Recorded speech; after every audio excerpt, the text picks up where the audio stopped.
ఏ వినాయక చవితికైనా సరే ఆయన అనుగ్రహాన్ని పొందాలి. అయ్యా, ఏదో సత్ప్రవర్తనతో లేకపోయాను, అపరాధం జరిగింది, నన్ను గట్టెక్కించు స్వామి అని చెప్పి నువ్వు ఎప్పుడైతే కనుక నీ అపరాధాన్ని తలుచుకుని నువ్వు స్వామి దగ్గర నువ్వు మొక్కుతావో, ఆయన ప్రార్థిస్తావో, ఆయన అనుగ్రహిస్తాడు. మనకు ఉన్నటువంటి దారిద్ర్య దుఃఖములన్నీ తొలుగుతాయి.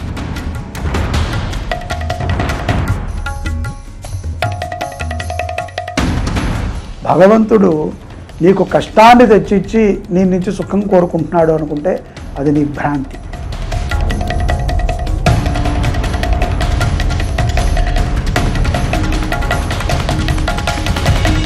గణపతి రూపం ఎలా ఉంటుందో అది పెట్టుకోవాలి.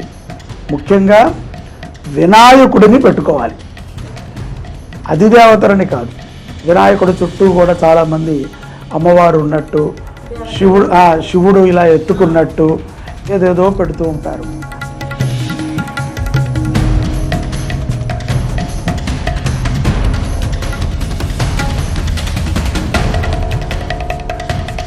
తులసి పత్రము మాత్రము వినాయక చవితికి మాత్రమే పెట్టాలి. కాబట్టి ఏ పత్రము దొరికినా దొరకకపోయినా తులసి పత్రం, తులసి మాల ఆ ఒక్క రోజుకి మాత్రమే ఆయనకు అనుగ్రహం. అది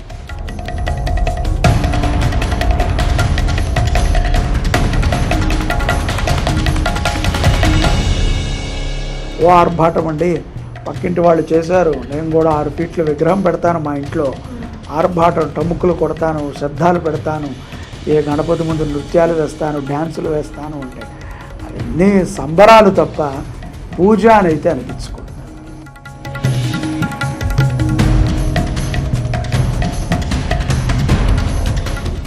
లేదు మాది చంచల స్వభావం కావాలి మాకు, ఇవాళ డబ్బు రేపు మోక్షము ఎల్లుండి ఆరోగ్యము, ఇలా మనం దేవుణ్ణి అనేకం కోరుకుంటూ ఉంటాం అని మనకే ఒక స్టాండర్డిటీ లేనప్పుడు కలర్ విగ్రహాలను పెట్టుకోవడం చాలా మంచిది.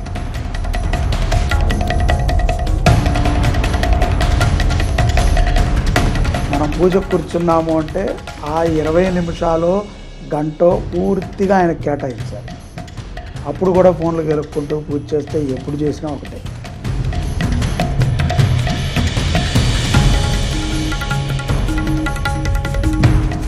గణపతిని పూజించకుండా వినాయకుడిని పూజించలేం. వినాయక నామం వేరు, గణపతి నామం వేరు.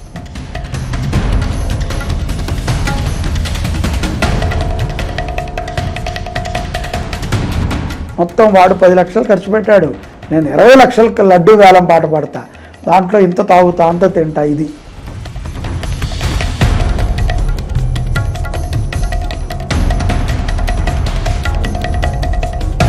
పశ్చాత్తాప పడకే చాలామంది రాజ్యాలను కోల్పోయారు, పదవులని కోల్పోయారు, వాళ్ళ యొక్క అహంకారం మాట.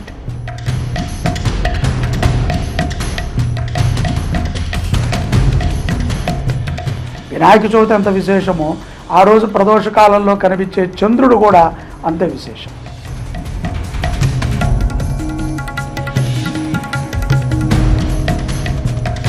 మన ఇంట్లోది మనమే నిమజ్జనం చేయాలి అని లేదు.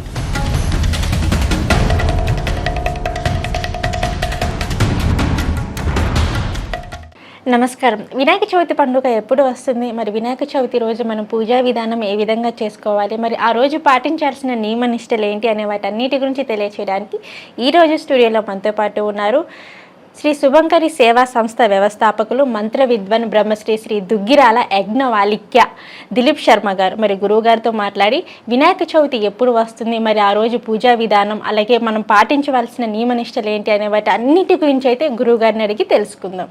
నమస్కారం గురువుగారు. గురుగారు, మనకి వినాయక చవితి పండుగ వస్తుంది అంటే మాత్రానికి ఊరు వాడ అనే తేడా లేకుండా అంత సంబరాలు మొదలవుతాయి. అలాగే చిన్న పెద్ద అనే తేడా లేకుండా అందరికీ ఎక్కడలేని సంతోషం అనేది వస్తుంది. అసలు ఈ సంవత్సరం వినాయక చవితి పండుగ అనేది ఎప్పుడు వచ్చిందంటారు గురువుగారు? ఓం శుభంకర్యే నమః. వక్రతుండ మహాకాయ సూర్యకోటి సమప్రభ నిర్విఘ్నం కురుమే దేవ సర్వకార్యేషు సర్వదా. శ్రీ క్రోధీనామ సంవత్సరంలో వినాయక చవితి సెప్టెంబర్ 7వ తారీఖున శనివారం రోజున మనం ఆచరణ చేసుకుంటున్నాము. ఎందుకంటే చవితి సూర్యోదయానికి ఉన్నటువంటి కాలంలో వినాయక చవితిని ఆచరణ చేయటం అనేటువంటిది చాలా ప్రధానం. అలాగే అందరము కూడా ఎంతో ఇష్టముతో ఎంతో భక్తితో ఆ యొక్క వక్రతుండుణ్ణి ఆరాధన చేస్తూ ఉంటాం.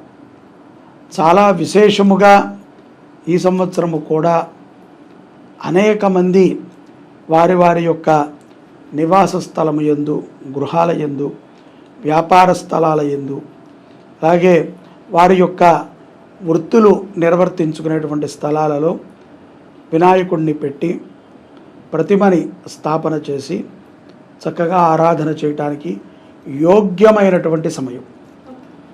అలాగే శనివారము వినాయక చవితి రావటం అనేటువంటిది కూడా చాలా గొప్ప విశేషం.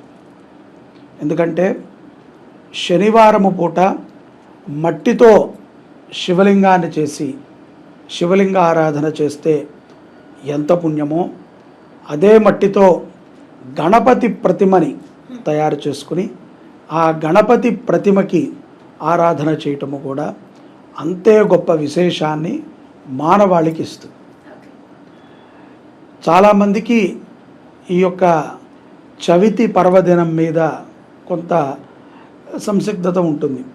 హస్తా నక్షత్రము గణపతిదని, ఆ హస్తా నక్షత్రము చవితి ముందు రోజుల్లోనే ఉన్నాయి కాబట్టి 6వ తారీఖు, 5వ తారీఖు, 8వ తారీఖు నక్షత్రము స్వామివారిది అయినప్పటికీ మనకి వినాయక పురాణంలో చెప్పిన విధంగా భాద్రపద శుద్ధ చవితిన అమ్మవారు ఒక ప్రతిమని తయారు చేశారు. ఆ రోజు స్నానానికి వెళుతూ ఆ ప్రతిమకి ప్రాణశక్తిని ఇచ్చి ఎవరిని రాకుండా బయట పెట్టినటువంటి రోజే భాద్రపద శుద్ధ చవితి. వినాయకుడు ఉద్భవించినది, ఆయన జన్మించినది హస్తా నక్షత్రం. కాకపోతే ఇక్కడ మనము చేసుకునేటువంటిది ఈ యొక్క గణపతి నవరాత్రుల ప్రారంభము. ఏదైతే గణపతి రూపాన్ని దాల్చాడు, వినాయకుడు తన ముందుగానే ఒక రూపంతో ఉన్నాడు.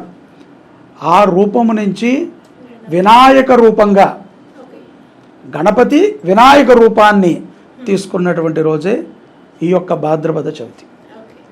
కాబట్టే దీన్ని వినాయక చవితి అంటారు, గణపతి చవితి అని అనరు. చాలా తక్కువ మనం ఎక్కడ విన్నా కూడా వినాయక చవితి అండి, వినాయక చవితి, ఏ భాషలో అయినా వినాయక చవితి, గణపతి చవితి అని అంటారు కదా. అదే గణపతి నక్షత్రము హస్త నక్షత్రం.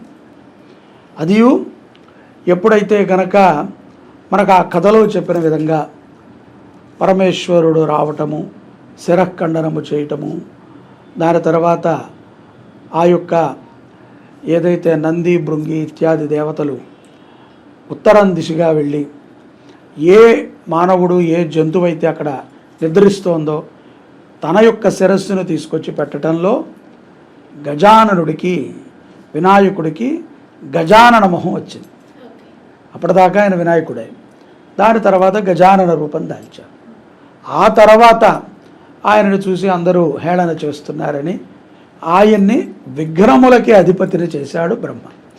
సో అందుకని వినాయకుడు వేరు, గణపతి వేరు, గజాననుడు వేరు. కానీ వినాయక చవితి మాత్రము తప్పనిసరిగా ప్రతి ఒక్కరూ సెప్టెంబర్ 7వ తారీఖున శనివారం రోజున ఆచరణ చేసుకోవాలి. ఓకే గురుగారు, మరి ఈ సంవత్సరం చవితి తిథి ఎప్పుడు ప్రారంభమైంది అంటారు? చవితి తిథి అయితే కనుక మనకి 6వ తారీఖు మధ్యాహ్నం నుంచి ప్రారంభమవుతుంది, 7వ తారీఖు మధ్యాహ్నం వరకు ఉంటుంది. ఓకే, 6వ తారీఖు నుంచి స్టార్ట్ అయ్యి 7వ తారీఖు వరకు మధ్యాహ్నం ప్రారంభమైనది కాబట్టి 6వ తారీఖు వినాయక చవితికి పనికిరాదు. ఎందుకంటే ఎవరమైనా స్నానానికి ఎప్పుడు వెళతాం? పొద్దున పూట చేస్తాం, సాయంకాలము చేస్తాము, కానీ ఉదయం పూట స్నానానికి ఎక్కువ ప్రాధాన్యత ఉంటుంది. కాబట్టి అమ్మవారు ఎప్పుడు స్నానానికి వెళ్ళారనుకోవాలి? మనం ఆ ప్రమాణం తీసుకున్న ఉదయం పూటే అమ్మవారు వెళ్ళారు. అవి చవితి గడెల్లో అమ్మవారు తయారు చేసినటువంటి ప్రతిబింబం. కాకపోతే వేదశాస్త్రాలు చెప్పే విధానంగానే మనము ఈ వ్రతములని కానీ యజ్ఞములని కానీ జపములు కానీ దాన ధర్మాలను కానీ చేయటం అనేటువంటిది మానవాళికి ఎంతో శ్రేయోదాయకం. అంతే తప్ప ఏదో ఈ నక్షత్రము కరెక్ట్గా ఈ సమయంలోనే పూజ చేస్తే భగవంతుడు ప్రసన్నమవుతాడు అని మనం అంతా అనుకుంటూ ఉంటాం. అటువంటివి చాలా అరుదుగా ఉంటాయి. వినాయక చవితి అనేటువంటిది మధ్యాహ్న కాలం వరకు ఉంటుంది. కాబట్టి 7వ తారీఖు ఉదయం నుంచి మధ్యాహ్నం దాకా చవితి ఉన్నది. కాబట్టి 7వ తారీఖే చవితి అయినా మనకి చవితి 6వ తారీఖు మధ్యాహ్నం నుంచి ప్రారంభమవుతుంది.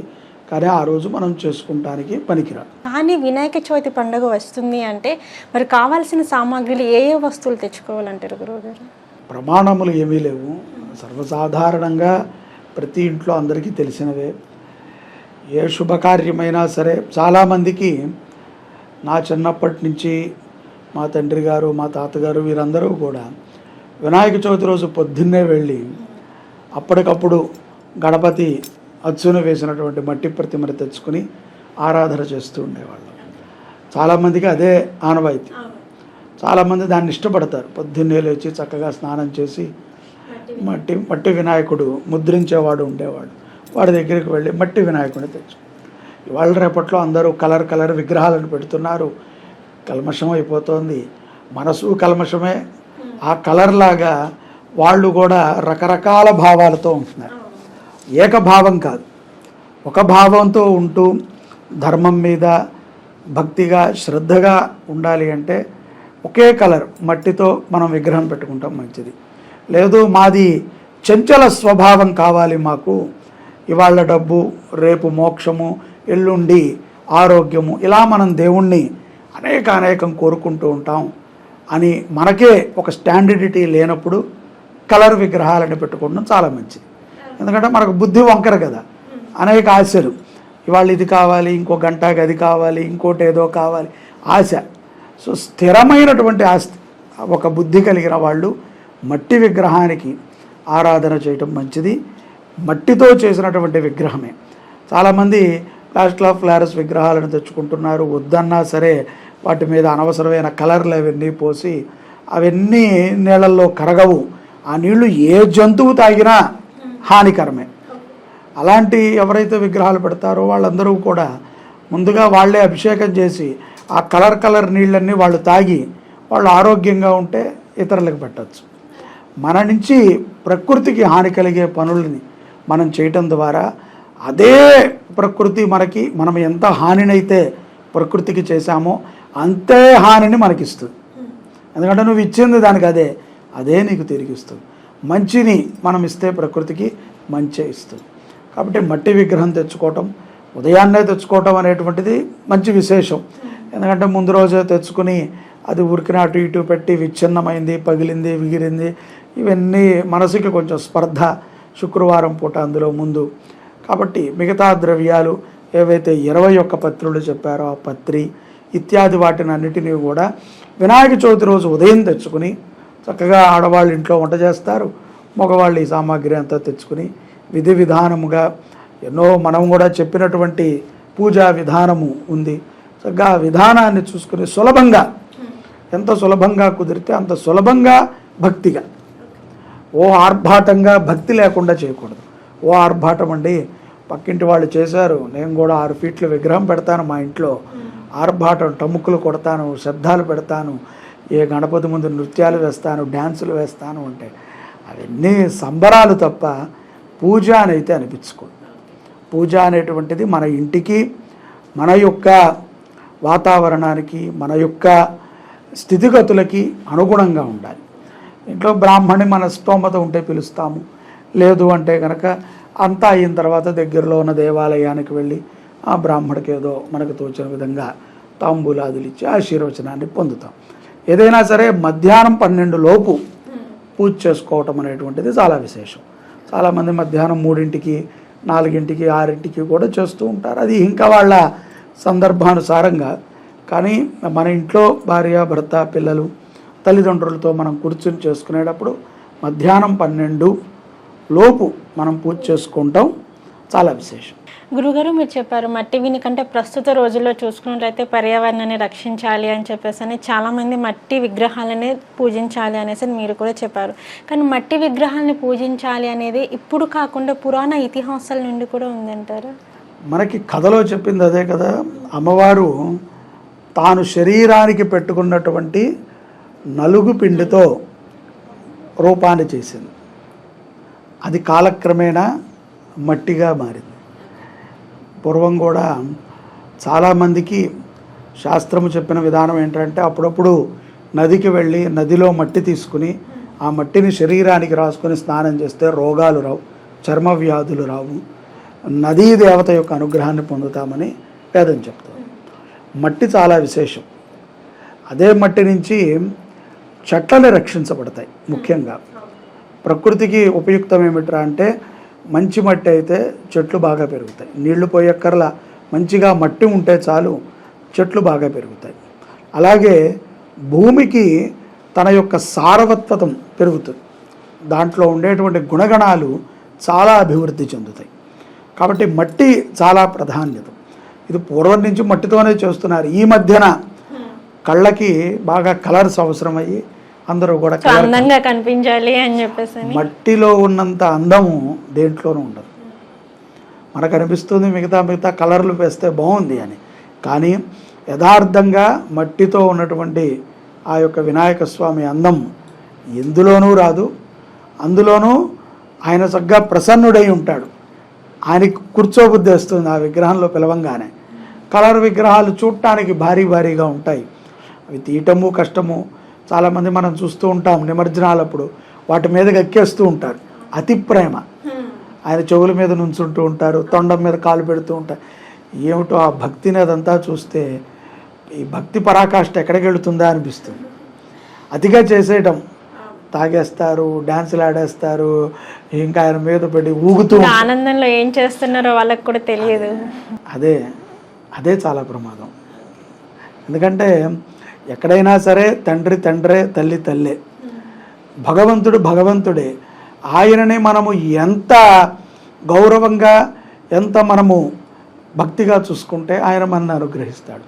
నేను పిలిస్తేనే వచ్చాడు కాబట్టి బొజ్జ వినాయకుడు నేను నెత్తికెక్కి డ్యాన్స్ వేస్తాను అంటే మనకు అంతే కష్టాలు ఇస్తాడు. దేవుడే. చాలామంది పీఠాలు ఎక్కుతూ ఉంటారు, చూస్తూ ఉంటాను నేను కూడా. సహజంగా నేను ఇక్కడ బయట పూజలకి వాటికి తక్కువ. మనకు అలా ఇబ్బందిగా ఉంటుందనే మానేసా. మనం చెప్తే వాళ్ళకి అయ్యో అనిపిస్తుంది, మా విగ్రహం మేము కొనుక్కున్నాం, మీకు దక్షిణ ఇస్తున్నాం, మీకెందుకు అన్నట్టు ఉంటారు. మనం మానేసామనుకో ఆ కర్మ మనం చూడక్కర్లా. అది ఇంకోళ్ళకి ఎవరికో రాసి పెట్టుంటుంది, వాళ్ళు చూస్తారు. కాబట్టి మట్టి విగ్రహం చాలా విశేషం. మట్టి విగ్రహం అనుకో మన పెరట్లోనే మనం నిమజ్జనం చేసుకోవచ్చు. ఆ స్వామి సంవత్సరం మొత్తం మన దగ్గరే ఉంటాడు. ఆ మట్టి రూపంలో మనల్ని రక్షిస్తూ ఉంటాడు. ఆ గాలి రూపంలో చక్కటి గాలినిస్తూ ఉంటాడు. కాబట్టి మట్టి విగ్రహాలు అనేటువంటివి పూర్వం నుంచి ఉన్నాయి. అవే ఉన్నాయి. దాని తర్వాత ఇప్పుడు వచ్చినటువంటి విగ్రహాలు కలుషితమైనటువంటివి. సాధ్యమైనంత వరకు కొనకుండా ఉండటం మంచిది.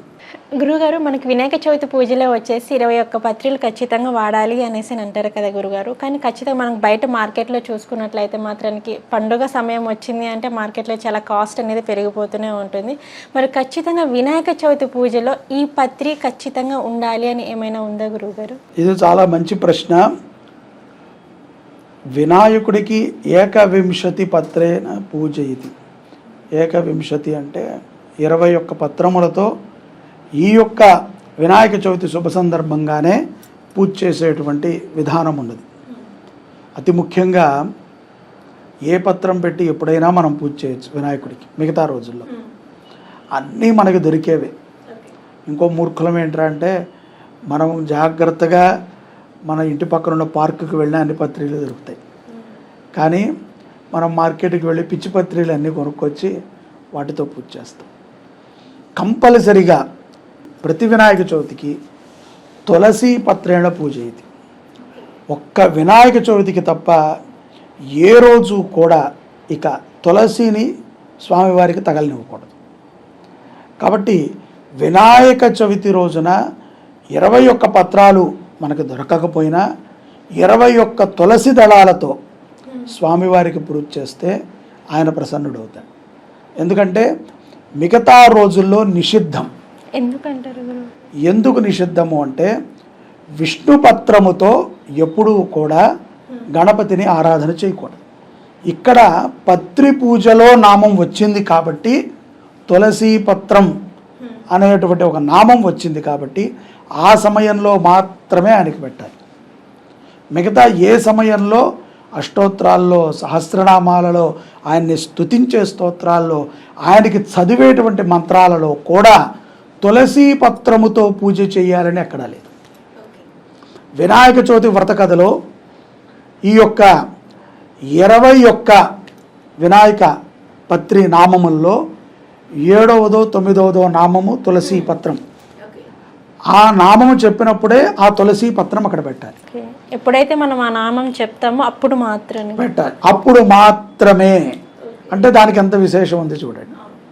మిగతా మీరు ఏదైతే 20 పత్రాలు ఉన్నాయో ఈ 20 పత్రాలు నువ్వు నార్మల్గా సంకష్టార చవితి పూజ చేసినా పెట్టచ్చు.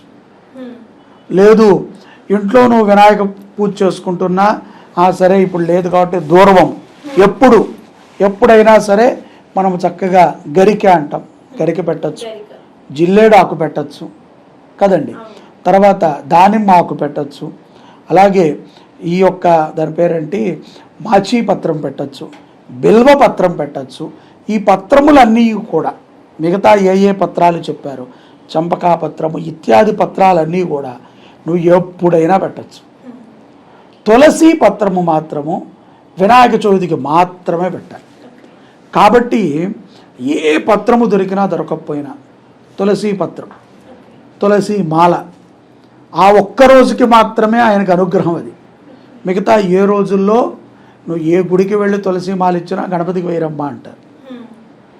కర్ణాటక, తమిళనాడు, మన తెలుగు రాష్ట్రాల్లో ఎక్కడైనా సరే గణపతికి తులసి పత్రము పెట్టటము అంటే వినాయక చవితికి మాత్రం.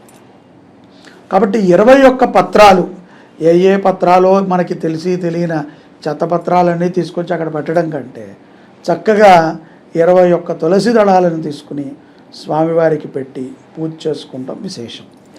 మిగతావన్నీ కూడా దొరుకుతాయి, కానీ ఆ నామాలు మనం వెతుక్కుంటే పార్కులోనే ఉంటాయి. అన్నీ మనకి పార్కులోనే దొరుకుతాయి. అన్ని పూలు దానికి మనం డబ్బులు పెట్టి కొనాల్సిన అవసరం లేదు. కాకపోతే శ్రద్ధ పెట్టి వెతుక్కుని తెచ్చుకోవాలి. ఎంత కావాలో అంతే తెచ్చుకోవాలి. పక్కన వాడికి చెట్టు దొరికితే వాడు ఎవడు అన్నట్టుగా మనం ఒలిచేయకూడదు.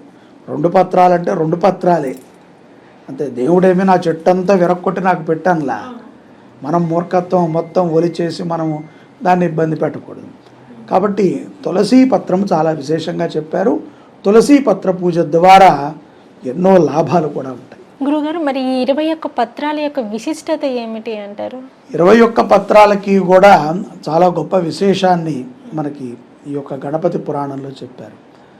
ప్రతి పత్రము, దాంట్లో మనం పెట్టే ప్రతి పత్రము కూడా ప్రకృతికి అనుసంధానమై ఉంటుంది. ఈ యొక్క ప్రకృతికి అనుసంధానమైనటువంటి పత్రాల ద్వారా, వాటి గాలి ద్వారా, వాటి స్పర్శ ద్వారా ఎన్నో జీవరాశులు అంటే క్రిమికీటకాలు ఉంటాయి కదా, అవన్నీ కూడా దూరం అవుతాయి. ఇక్కడి నుంచి మళ్ళీ మనకి శీతాకాలం ప్రారంభమవుతుంది. శీతాకాలములో కాలమాన పరిస్థితుల ప్రకారంగా రోగాలు పెరుగుతూ ఉంటాయి. ఆ రోగాలని మనం తగ్గించుకుంటానికి, వాటి నుంచి వచ్చేటువంటి గాలిని పీల్చడానికి ఆ యొక్క గణపతి పురాణంలో చాలా గొప్ప విశేషం చెప్పారు. ఎందుకు ఈ పత్రాలతో పూజ చేయాలి, దీన్ని పూజ చేయడం ద్వారా కామ్యము సిద్ధిస్తుందా అని ఋషి అడిగాడు. అడిగితే గణపతి అన్నాడు, ప్రకృతి పరమైనటువంటి దేవుడే గణపతి, ప్రకృతే గణపతి. కాబట్టి వీటి నుంచి వచ్చేటువంటి గాలిని మానవాళి కానీ జీవరాశులు కానీ పీల్చటం ద్వారా వారికి ఎంతో శక్తి పెరుగుతుంది, రోగ నిరోధక శక్తి పెరుగుతుంది, ఉష్ణమైనటువంటి వాతావరణం ఏర్పడి ఈ చలికి తట్టుకోగలుగుతారు. తద్వారా అప్పుడే పుట్టినటువంటి పిల్లలు కానీ, గర్భిణీ స్త్రీలు కానీ, అలాగే రోగంగా ఉన్నటువంటి పెద్దవారు కానీ చక్కగా ఆయురారోగ్య ఐశ్వర్యాలతో ఉంటారు. ప్రకృతి చాలా బాగుంటుంది. ఈ ఆకులని మనం కోసుకొచ్చి గణపతి దగ్గర పెట్టడం అంటే చాలా, మనం ఇప్పుడు కొనుక్కొస్తున్నాం, పూర్వం అంతా కోసుకొచ్చేవాళ్ళు, కోసుకొచ్చుకునేవాళ్ళు.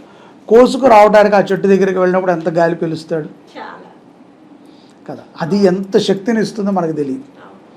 పూజ చేసేటప్పుడు ఒక రెండు ఆకులు వాడు ఎలా వేస్తేనే. వేస్తాడు, ఇలా వేస్తాడు. ఇలా వేయటం ద్వారా చాలా దగ్గర నుంచి దాని యొక్క మధుర వాసనని పీల్చగలుగుతాడు. స్వామివారు వాళ్ళ ఇంట్లోనే ఉంటారు, ఇంట్లోనే పూజ చేస్తాడు. ఫ్యాన్ వేసి ఉంటే దాని నుంచి వచ్చేటువంటి గాలి, అది పత్రము మొత్తము, పత్రాల్లో ఉన్నటువంటి ఆ శక్తి మొత్తము నిర్జీవం అయిపోయేదాకంటే అది మొత్తము వడిలిపోయేదాకా కూడా మన ఇంట్లోనే ఉంటుంది. తద్వారా మన ఇంటికి అటువంటి క్రిమికీటకాలు రావు, మన గాలిలో స్వచ్ఛత పెరుగుతుంది. తద్వారా జీవనాడి శక్తి పెరిగి భక్తి జ్ఞాన వైరాగ్యములు బుద్ధికి అందుతాయి. సో గణపతి ఏది చేసినా లోకం కోసమే తప్ప తన కోసము కాదు అన్నటువంటి విషయాన్ని మరొక్కసారి మనం గుర్తు తెచ్చుకోవాలి. అందుకనే 21 పత్రములతో పూజ అనేటువంటిది చాలా విశేషం. గురుగారు, మనకి వినాయక చవితి అంటేనే గణపతి వినాయకుని ఒక విగ్రహాన్ని తెచ్చుకొని మనం పూజిస్తాం. కానీ కొంతమంది వినాయక చవితి రేపు అంటే ఒక ముందు 2 రోజుల ముందు తెచ్చుకుంటారు, కొంతమంది వినాయక చవితి రోజే తెచ్చుకుంటారు. అసలు గణపతి విగ్రహం ఎప్పుడు తెచ్చుకోవాలి అంటారు? వినాయక విగ్రహం తెచ్చుకోవడానికి ఏ ముహూర్తం ఉండదమ్మా. ఒకటి, విగ్రహములు అనేటువంటి వాటిల్లో వినాయక విగ్రహము చాలా విశేషము. ఆ యొక్క గణపతిని మన ఇంట్లో చాలా కాలం 7 రోజులని, 5 రోజులని, 9 రోజులని, 21 రోజులని ఆరాధన చేసినంత కాలమే దాన్ని పెట్టుకుని తర్వాత విసర్జిస్తారు. కాబట్టి కొన్ని ప్రాంతాల వారికి చాలా నిర్దిష్టమైనటువంటి సమయం ఉంటుంది. అదేంట్రా అంటే, శుక్రవారం తెచ్చుకున్నాం అనుకోండి, ఒక రాత్రి ఆల్రెడీ మన ఇంటికి వచ్చి ఉన్నట్టే. ఓకే. అందుకనే శనివారం తెచ్చుకుంటారు. 9 రాత్రులు చేసేవాళ్ళు. ఏదైనా దాని ప్రమాణం మన ఇంటికి వచ్చినప్పటి నుంచి లెక్క. మన ఇంటికి వచ్చాడు అంటే దేవుడు వచ్చాడే. మంత్రోపచారములతో మనం పూజ చేయటం అనేటువంటిది తర్వాయి భాగం. గెస్టును పిలిచాము, ఇప్పుడు మనం హోటల్లో రూమ్ బుక్ చేసుకున్నాం, 2 nights 3 days అంటాడు. 2 nights అంటే ఏంటి అర్థం? 2 రాత్రులు మాత్రమే. 3వ రోజు రాత్రి మనం ఉండకూడదు, ఉంటే పేమెంట్ చేయాలి. అది మనం పెట్టుకున్నటువంటి రూలు. అలాగే భగవంతుడు కూడా మనం 9 nights అంటే ఫ్రైడే నైట్ తెచ్చుకొని మనం 10 nights తీయకూడదుగా. మన ఇంటికి తర్వాత నువ్వు పూజ అనేటువంటిది నీ ఆఫరింగ్. నువ్వు ఏదైతే భక్తితో నువ్వు చేస్తున్నావో దానికి అన్లిమిటెడ్ నీ శక్తి అనుసారంగా హోమం చేయొచ్చు, పూజ చేయొచ్చు, అభిషేకాలు చేయొచ్చు, ఆయన పేరు చెప్పి 10 మందికి దాన ధర్మాలు చేయొచ్చు, భక్తిగా పాటలు పాడచ్చు. ముందు రోజే పిలిచి, నాయన ఇవాళ కూర్చో, వాళ్ళంతా రేపు నీకు పూజ చేస్తాను అంటే కరెక్ట్ కాదు. అదే పెద్ద పెద్ద విగ్రహాలు కాబట్టి వాటిని ముందుగా తెచ్చుకుని పెట్టుకుంటూ ఉంటారు. ఇళ్లల్లో వాళ్ళైతే గనక ఆ రోజు తెచ్చుకోవటం శ్రేయోదాయకం అని నా అభిప్రాయం. గురువుగారు, వినాయక చవితి రోజు మనం పూజ అనేది ఏ సమయంలో చేయాలి, అలాగే ఏ సమయంలో ముగించాలి అంటారు? కొంతమంది మీరు ఇందాక చెప్పిన దాని ప్రకారమే మధ్యాహ్నం తర్వాత కూడా చేస్తారు, కొంతమంది సాయంత్రం పూట చేస్తారు. మరి ఏ సమయంలో చేసి ఏ సమయంలో ముగించాలి అంటారు? నిర్దిష్టమైనటువంటి సమయం అయితే ఉదయం 5 నుంచి మధ్యాహ్నం 12 లోపల ఎప్పుడైనా చేసుకోవచ్చు. కరెక్ట్గా ఈ గడియల్లోనే చేస్తే పరమాత్మ ప్రత్యక్షమవుతాడు అని ఎక్కడా లేదు. ఒకటి. రెండోది, చేసే పూజ యందు అపారమైనటువంటి భక్తి కలిగి ఉండాలి. చిత్తం చెప్పుల మీద భక్తి పరమాత్మ మీద ఉంటే కష్టం కదా. మనం పూజకు కూర్చున్నాము అంటే ఆ 20 నిమిషాలు గంట పూర్తిగా ఆయనకు కేటాయించాలి. అప్పుడు కూడా ఫోన్లు గెలుక్కుంటూ పూజ చేస్తే ఎప్పుడు చేసినా ఒకటే. రెండోది, చాలామందికి అభిప్రాయాలు ఉంటాయి, రాహుకాలము, దుర్ముహూర్తము, వర్జము అని. శనివారం పూట ఉదయం 7:30 తర్వాత ఏ దుర్ముహూర్తం ఉండదు, రోజంతా ఇంకా బాగానే ఉంటుంది. 7:30 లోపల అన్ని పనులు చేసుకుని చేయొచ్చు. లేదా ఉదయాన్నే 5ంటికి సూర్యుడు వచ్చే ముందు చేసుకోవచ్చు. సూర్యుడు వచ్చినప్పటి నుంచి 1 గంటన్నర పాటు దుర్ముహూర్తం ఉంటుంది. అలా దుర్ముహూర్తంలో పూజలు అనేటువంటివి మనకి నిషిద్ధము అని అనుకుంటే మనం పక్కన పెట్టుకోవాలి. దుర్ముహూర్తంలో కూడా పరమాత్మ ఉంటాడు. దుర్ముహూర్తం కాబట్టి ఇప్పుడు నేను వీడిని రక్షించను అని అనుకోడు. నువ్వు ఆయన ప్రార్థిస్తే రాహుకాలంలోనైనా దుర్ముహూర్తంలోనైనా నీ భక్తికి ప్రసన్నమైతే ఎప్పుడైనా అవుతాడు ఆయన. ఆయనది లోకం. ఈ లోకం ఆయనది, దాంట్లోకి మనం వచ్చి ఉన్నాం, మనకు ఆయన కనబడ్డు. ఎందుకంటే మనం వచ్చాం కదా, మనం వెళ్ళిపోయాక మనకు కనబడతాడు ఆయన. అందుకని ఎప్పుడూ కూడా పూజ అనేటువంటి వాటికి మాధ్యానిక కాలము తర్వాత నిషిద్ధముగా వేదం చెప్పింది పూజలకి. అందుకని 12-12:30 లోపు అవగొట్టేసుకుని చక్కగా భోజనం చేసి ఆహ్లాదంగా దేవుడి దగ్గర గడపటం మంచిది అని నా అభిప్రాయం. ఇంకా ఎవరైనా ఈ సమయంలోనే చెయ్యాలి అని అంటే అది వాళ్ళని అడగాలి. నా దగ్గర అలాంటి రూల్స్ ఏమి ఉండవు. పూజ అనేటువంటిది కుటుంబం చక్కగా నలుగురు కూర్చుని ఆనందంగా 10ంటికి చేసుకోవచ్చు, 9ంటికి చేసుకోవచ్చు, 6ంటికి చేసుకోవచ్చు. మనం 12ంటిలోపు ఎప్పుడైనా అందరూ కూర్చుని ఆనందంగా చేసుకోవాలి. ఇంకా వ్యవస్థలు వ్యవహార సంస్థలు అక్కడంటే ఇళ్లల్లో చేసుకుని రావాలి కాబట్టి సాయంకాలం పూట ఒక 4 నుంచి రాత్రి 9 అవగొట్టుకుంటాం మంచిది. చాలామంది 11ంటికి కూడా చేస్తూ ఉంటారు. కానీ ఇంకా అవి పూజారి దొరకలేదనో లేకపోతే మిగతా వాళ్ళు రాలేదనో ఏవో కారణాలు ఉంటాయి. కానీ సాధ్యమైనంత మనం బలంగా ఉండి ఈ టైంలో చేసుకుని ముగిస్తే మంచిది. మరి రాత్రి 12ంటికి 11ంటికి పూజలు అంటే అవి వినటానికి బాగోదు. పరమాత్మకి పర్వాలేదు కానీ చుట్టుపక్కల వాళ్ళకి బాగోదు. అలా ఒకళ్ళని ఇబ్బంది పెట్టి చేసేవి కూడా పూజలు కాదు. ఓకే గురుగారు, మనం ఏదైనా పని ప్రారంభించే ముందు కానీ ఏదైనా చేసేటప్పుడు పూజకు ముందు కానీ గణపతి పూజ అనేది మనం ఖచ్చితంగా చేస్తాం. మరి ఈ వినాయక చవితికి ఆల్రెడీ గణపతిని పూజిస్తున్నాను కదా, మరి పసుపు గణపతిని కూడా ఖచ్చితంగా పూజించాలి అనేసి అని అంటారా గురుగారు? గణపతి వేరు, వినాయకుడు వేరు, సంకష్టహర స్వామి వేరు. వీళ్ళందరూ వేరు వేరు రూపాలు. మనకు కనిపించేది ఒకటే రూపమైన వారి వారి బాధ్యతలు వేరు. ఏ బాధ్యత ఆ బాధ్యత. ఫ్రంట్ ఆఫీసే, మెయిన్ ఆఫీస్. ఫ్రంట్ ఆఫీస్లోకి వెళ్ళి బాసుని రమ్మను అంటే రారు. మనం మెయిన్ ఆఫీస్లోకే వెళ్ళాలి. ఆయన అపాయింట్మెంట్ తీసుకుంటానికి ఫ్రంట్ ఆఫీస్. అలాగే ఒక వ్యవస్థకే అంత రూల్స్ ఉన్నప్పుడు పరమాత్మని చేరుకోవటానికి ఒక రూల్ ఉంటుంది. గణపతిని ఆదో పూజ్యో గణాధిప, గణపతిని పూజించకుండా వినాయకుడిని పూజించలేం. వినాయక నామం వేరు, గణపతి నామం వేరు. ఈ రెండింటికి తేడా ఏంటి గురువు? గణములకి అధిపతి అయినటువంటి వాడు గణపతి, విఘ్నాలకి విశేషమైనటువంటి అనుగ్రహాలను ఇచ్చేటువంటి వాడు వినాయకుడు. మనకు విఘ్నాలు ఉండకూడదు. గణపతి పూజ చేసినంత మాత్రాన విఘ్నాలు రావని మనం అనుకోకూడదు. గణపతిని పూజిస్తే ముందు పని ముందుకు వెళుతుంది. అనుకున్న పని, ఆ పని ముందుకు వెళుతుంది. ఏ పని? ఇత్యాది పూజలు, ఇత్యాది క్రతువులు. ఇప్పుడు మనం ఏదైనా ఒక నవగ్రహ శాంతి చేస్తాం, గణపతి పూజ చేయాలి. వినాయకుడికే అభిషేకం చేస్తున్నాం, వినాయక పూజ చేసి అభిషేకం చేయాలి. అలాగే సంకష్టార చవితి పూజ చేస్తున్నాం, వినాయక పూజ చేసి చేయాలి. శివుడికి పూజ చేస్తున్నాం, చేసేది ఎవరు? మానవులు. దేవుడమే కదండి. నేను దేవుణ్ణే అన్నా బ్రహ్మ కూడా గణపతి పూజ చెయ్యనదే ఇత్యాది దేవతలని ఆరాధన చేయడానికి నిషిద్ధం. అందుకనే ఆయన గణములకి నాయకుడు అయ్యాడు. గణములు అంటే ఈ యొక్క పంచగణములు ఉంటాయి మనకి. తిథి వార నక్షత్ర యోగకరణాలు, అలాగే జనన మరణ దోషములు. మనకేదో వినబడుతూ ఉంటుంది శబ్దం, ఎవరో ఏడుస్తూ ఉంటారు, ఏదో బాధ ఉంటుంది మన ఇంట్లో, ఏదో ఒక ఇబ్బంది ఉంటుంది. ఆ ఇబ్బందులు నువ్వు ఆ పూజ చేసినంత సమయం నీ దరిదాపులకి రాకుండా గణపతి రక్షిస్తాడు. ముందుకు వెళ్ళు నాయన, నువ్వు ఆ పూజ చేసుకో, నువ్వేం వినకు అని. దాని తర్వాత నువ్వు వినాయక పూజ చేయాలి. సో ముందుగా పసుపు గణపతిని అందరము పూజ చేయాలి, దాని తర్వాతే వినాయక పూజ చేయాలి. గురువుగారు, మనకి ప్రతి పూజా సమయంలోనే మనం శ్లోకాలు అనేవి పఠిస్తూనే ఉంటాం కాబట్టి మరి ఈ వినాయక చవితి పూజలో వచ్చేసి మనం ఎటువంటి శ్లోకాలు పఠించాలి అంటారు? మరి వాటి వల్ల కలిగే ఫలితాలు మనకి ఏ విధంగా ఉంటాయి? వినాయకుడికి అత్యంత విశేషంగా చెప్పబడినటువంటివి 16 నామాలు ఉన్నాయి.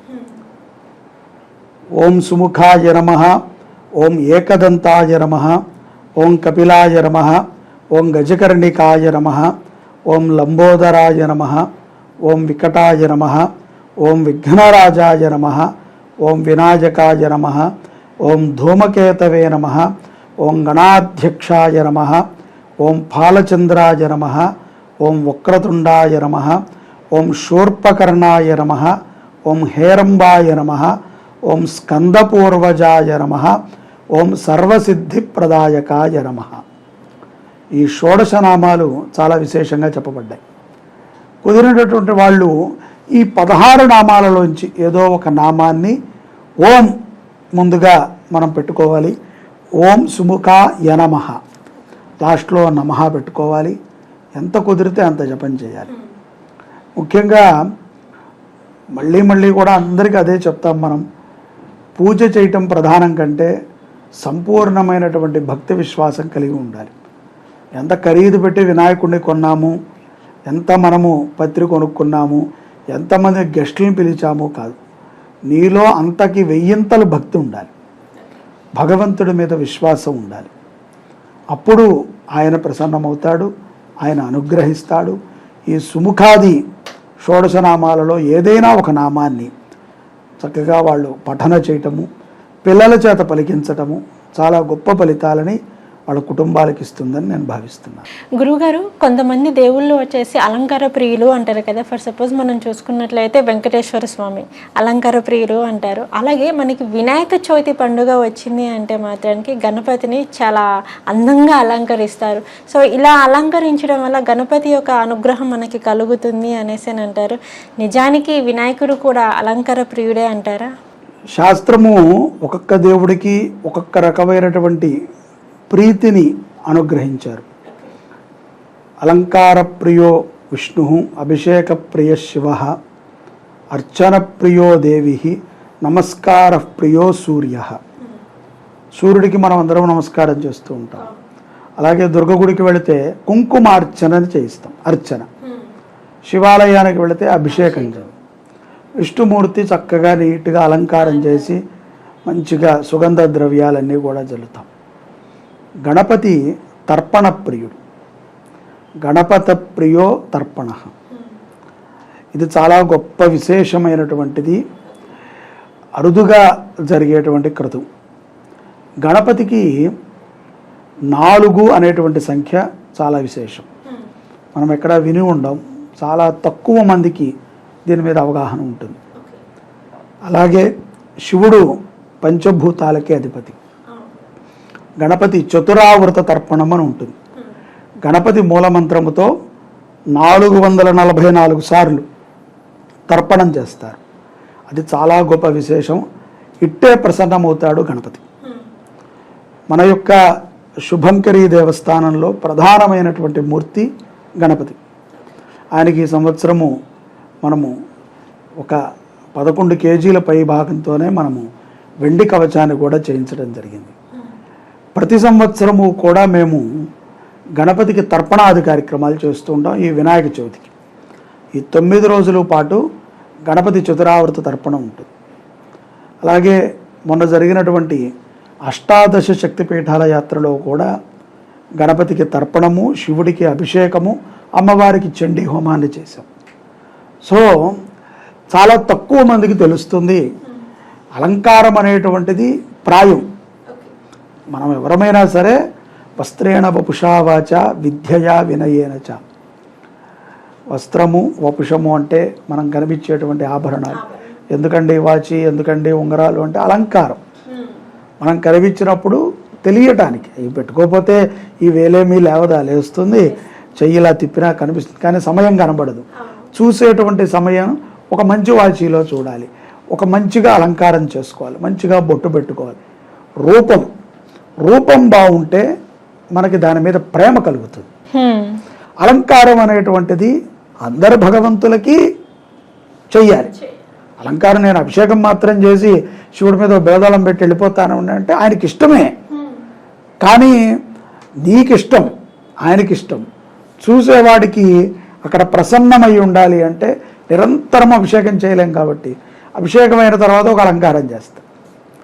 అలాగే అమ్మవారిని అలంకారం చేసి అమ్మవారి ముందు కుంకుమార్చన చేస్తారు. అలంకారం అనేటువంటిది గణపతికి కూడా చేయాలి, కానీ విశేషంగా చతురావృత తర్పణం చెప్పారు. దాని ద్వారా సాక్షాత్తు గణపతి వచ్చి అక్కడ కూర్చుంటాడు. అంత మంచి విశేషమైనటువంటి గిరిజాపుత్రాయ నమః అనేటువంటి ఒక నామం ఉంటుంది. దాంట్లో సాక్షాత్తు అమ్మవారే ఈ గణపతి అనేటువంటి ఒక బీజాక్షరాన్ని పెట్టి దానితో తర్పణం చేయిస్తాడు. చాలామంది ఈ తర్పణాన్ని చెరుకు రసంతో చేస్తారు, కొంతమంది గోక్షీరంతో చేస్తారు, కొంతమంది పసుపు నీటితో చేస్తారు. సో ఆయనకి ప్రీతికరమైనటువంటి ద్రవ్యాలతో ఆ తర్పణాన్ని చేస్తారు. ఆ తర్పణం చేసిన తర్వాత ఆ తర్పణ జలాన్ని మనము సంప్రోక్షణ చేసుకుని తీర్థంగా స్వీకరించడం ద్వారా సాక్షాత్తు గణపతి అనుగ్రహం పొందుతారు. ఎంతోమంది పొందారు, ఎంతోమంది మా నుంచి ఆ యొక్క కార్యక్రమం చేసుకుని దిగ్విజయంగా ఉన్నారు అని చెప్పడంలో మా దగ్గర అనేక మంది ఉన్నారు. ఎందుకంటే సంకటములు అనేటువంటివి సర్వసాధారణం. ఆయనకి ప్రీతి ఏమిట్రా అంటే ఇది, అది తెలీదు. మేము గణపతికి ఉండ్రాళ్ళు కట్టామండి, గణపతికి దానిమ్మ పండు పెట్టామండి, గణపతికి బెల్లం అంటే ఇష్టం కదా, ఇలా దులిపి కొంచెం బెల్లం పెట్టాం, పటికి బెల్లం పెట్టాం చెప్తూ ఉంటారు. మంచిదే, వాళ్ళ భక్తి వాళ్ళకి తెలియదు. దాన్ని చేసే విధి విధానంగా చేయాలి. చేస్తే తర్పణ ప్రియో గణేశ అనేటువంటి శాస్త్రవాక్యం ఉన్నది. చాలామంది చేస్తూ ఉంటారు. ఇత్యాది మన సౌత్ దేశాల్లో కూడా తమిళనాడు, కర్ణాటక ఇత్యాది రాష్ట్రాలలో చాలా సుప్రసిద్ధం. తెలుగు రాష్ట్రాల్లో కూడా ఉన్నారు పండితులు, చాలామంది చేస్తారు. కానీ విధి విధానంగా చేయించుకోవాలి. గణపతికి మేము ఉండ్రాలు పెట్టామని, అలాగే గణపతికి మేము గరికెతో పూజ చేసాము, గణపతి యొక్క అనుగ్రహం మాకు కలుగుతుంది అనేసి అని. కానీ ఇవేవి కాదు, గణపతికి తర్పణం చేయాలి అనేసి అని చెప్పారు. మరి దేనితో మనం గణపతికి తర్పణం చేస్తే మనకి గణపతి యొక్క అనుగ్రహం కలుగుతుంది అంటారు?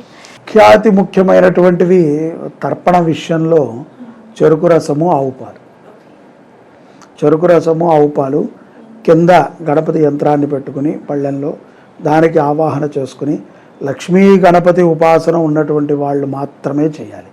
ఎవరు పడితే వాళ్ళు ఏదో పుస్తకాలు చూసి ఇప్పుడు నేను చెప్పంగానే పీడిఎఫ్లు కొట్టుకుని మనం చేసేయచ్చులే చిన్నగానే ఉన్నాయి కదా అనుకుంటే అది ఆ చెరుకు గడతోనే మనం కొట్టేటట్టు చేస్తుంది. ఎందుకంటే ఏది కూడా మనము ఆకతాయితనంగా చేయకూడదు.